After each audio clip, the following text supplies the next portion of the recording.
To show you how to apply our static cling background to your aquarium or terrarium.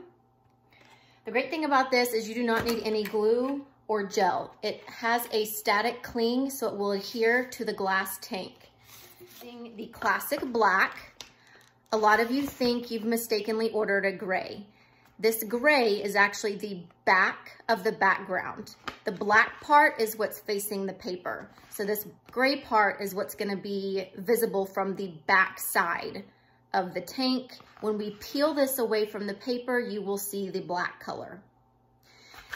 Another great thing is that these come with grid lines, so you can measure your tank first and then cut to fit. So some things you're gonna need are scissors, if you do need to cut the background to properly fit your tank. If you have a larger tank, you can combine more than one background. It's really easy to do with the solid colors. You can cut and place the pieces together to fit. So another thing you're gonna need, which helps to adhere the cling to the tank, is a water bottle. If you do not have a little water bottle, I recommend getting a damp paper towel or a damp soft cloth. Last thing you might need is something with a hard straight edge, like a credit card. I like to use, this is a paint tool. It's got a long straight edge. So this will help you to slide the background across the aquarium and get those bubbles out. So once you've opened your static cling background and have everything you need to get it placed on the tank, you might have to do a little cutting. This is the 36 by 18. My tank is like a 36 by 14 inch. So I've laid this out. I can see the grid lines here on the back, and I'm just gonna cut a few inches off so that it will properly fit the back side of my tank. I recommend laying it out flat on a flat surface. You can use weighted things to hold it down. If you've got an extra set of hands, definitely utilize that. Someone can hold it for you while you cut.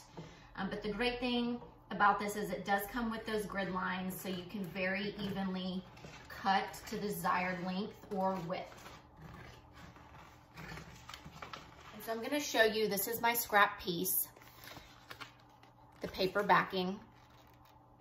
And like I said, that gray is the back side, and this is the classic black. So when we go to peel it off, there's your shiny black part. I'm going to lightly dampen the back of my tank.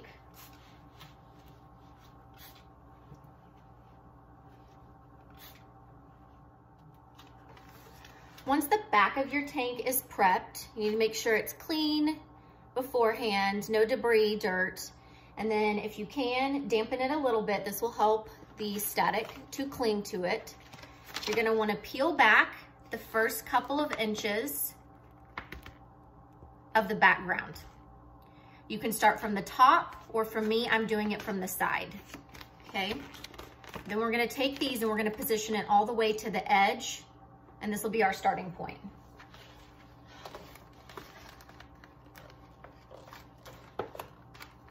And it is much easier if you have some help, but not everyone has help.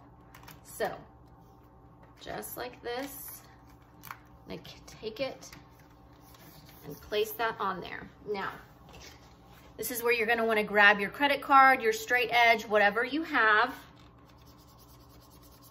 and smooth that out. Make sure it sticks really well, okay? If you've got any bubbles, push them away to the edge or to the top. So we've got a nice smooth side right here. So now that we have our first edge started and smoothed out, we've got the bubbles smoothed out, I'm gonna kind of use my body to hold this. If you have another person, have them hold this over here on the side. But since it's just me, I'm gonna hold this with my body and hold it up. You're gonna grab the paper backing from the inside, and we're slowly gonna peel away. And this is where I bring in my paint tool, because it's long and it works a lot quicker and faster than a smaller credit card. So we're just gonna slowly, as we peel the backing, follow it along with this. Just keep peeling. And the slower, the better. Now, don't worry if your credit card or this straight edge or whatever you're using, you know, might leave a little bit of scratch marks on the back. It will not show through to the front, but just make sure that you're gentle and use a light pressure with it. Just keep moving that paper backing out and smoothing out any bubbles that you have.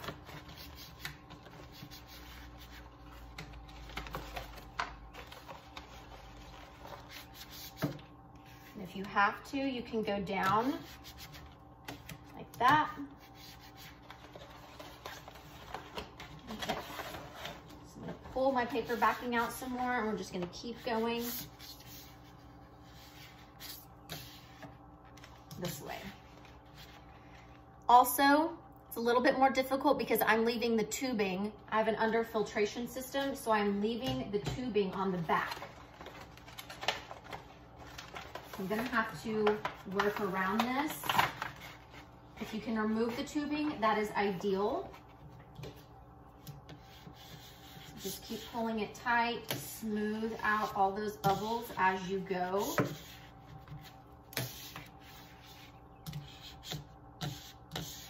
And like I said, lighter pressure with this, the better it will stick.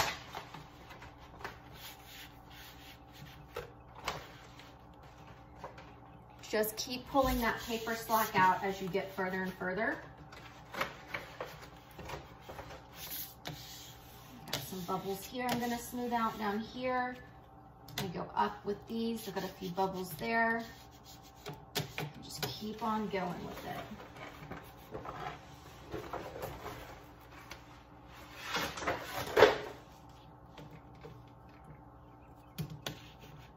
Now I'm all the way to the end. Paper backing is now off. So if you need to make any adjustments, you can just slowly pull the edge, get those wrinkles out.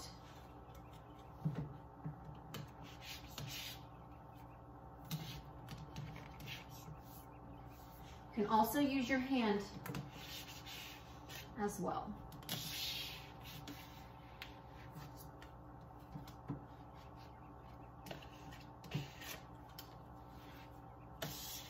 All right.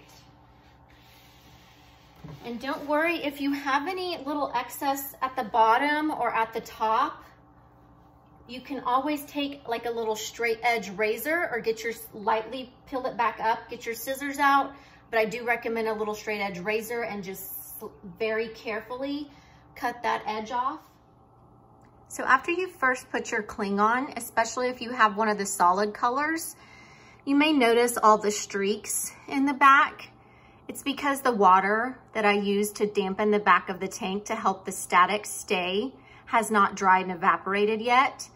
Give it about 24 to 36 hours and that will be gone.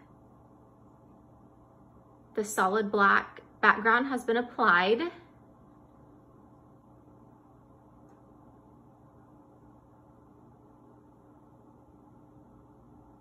I do have my overhead lights on, as you can see, so there is some reflection from this background. If you get a solid color one, all of ours are shiny, so there will be some reflection. If you get one that's patterned though, you see less reflection.